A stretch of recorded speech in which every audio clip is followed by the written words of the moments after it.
അസ്സലാമു അലൈക്കും വറഹ്മത്തുള്ളാഹി വബറകാതുഹു. പ്രിയമുള്ളവരെ, വിശുദ്ധ ഖുർആനിൽ നമുക്ക് കാണാം, ഇന്ന അൻസൽനാഹു ഖുർആനൻ അറബിയ്യൻ ലഅല്ലക്കും തഅഖിലൂൻ. ഈ ഖുർആൻ അത് നാം അവതരിപ്പിച്ചിരിക്കുന്നു അറബി ഭാഷയിൽ, നിങ്ങൾ ചിന്തിക്കുവാൻ വേണ്ടി എന്നാണ് വിശുദ്ധ ഖുർആൻ നമുക്ക് പഠിപ്പിച്ചു തരുന്നത്. നമുക്കറിയാം, നമ്മൾ നമ്മുടെ ഭൗതിക ആവശ്യങ്ങൾക്ക് വേണ്ടി പല ഭാഷകളും പഠിക്കുന്നവരാണ്.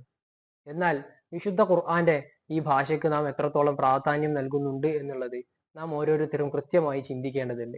ഇമാം ഇബ്നുൽ ഖയ്യിം റഹിമഹുല്ല പറയുന്നത് നമുക്ക് കാണാം, വഇന്നമാ യഅരിഫു ഫദ്ലൽ ഖുർആനി മൻ അറഫ കലാമൽ അറബ്. അറബി ഭാഷ അറിയുന്നവന് മാത്രമേ വിശുദ്ധ ഖുർആന്റെ മഹത്വം മനസ്സിലാക്കാൻ സാധിക്കുകയുള്ളൂ എന്നുള്ളത്. അതുകൊണ്ട് പ്രിയപ്പെട്ടവരെ, അറബി ഭാഷയ്ക്ക് നമ്മുടെ ജീവിതത്തിൽ പ്രാധാന്യം നൽകുക, ആ ഭാഷ പഠിച്ച് ഖുർആൻ കൃത്യമായി പഠിക്കുവാൻ നമ്മൾ ശ്രമിക്കുക. അല്ലാഹു സുബ്ഹാനഹു വ തആല നമ്മേവരെയും അനുഗ്രഹിക്കുമാറാകട്ടെ.